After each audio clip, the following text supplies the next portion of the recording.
Hello అండి అందరికీ.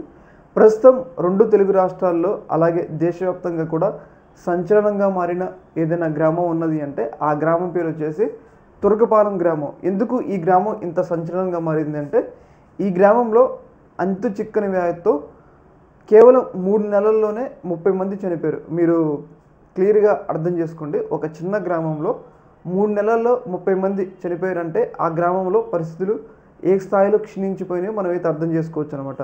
ప్రధానంగా ఆ చనిపోయిన వాళ్ళలో ముసలి వాళ్ళు ఉన్నారు అనుకుంటే కాదు.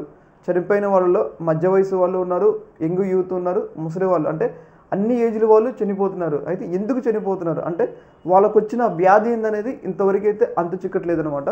దీని మీద ఇప్పటికే రాష్ట్ర ప్రభుత్వం స్పందించింది. ఆ గ్రామానికి ఎమ్మెల్యే పంపించారు.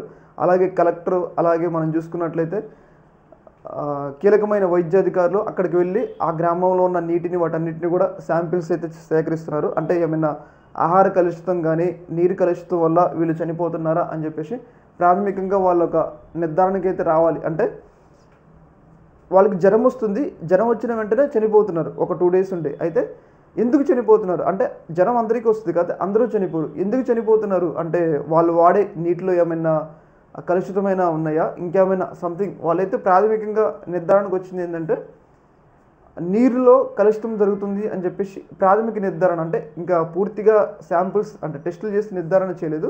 ప్రాథమిక నిర్ధారణకైతే రావటం జరిగింది. అంటే ఇంకేమైనా ఉందా అంటే వీళ్ళు చనిపోవడానికి కారణం ఇంకేమైనా ఉందా, ఇంకా వాళ్ళు ఊళ్ళో వాళ్ళు అనుకుంటున్నారు ఇదే గ్రామానికి ఏదో భయంకరమైన పీడ పట్టింది, అంటే ఏదో శక్తి ఆవరించింది, అందుకోసమే ఎంతమంది చనిపోతున్నారని చెప్పేసి గ్రామంలో పుకార్లు అవన్నీ ఉంటాయి.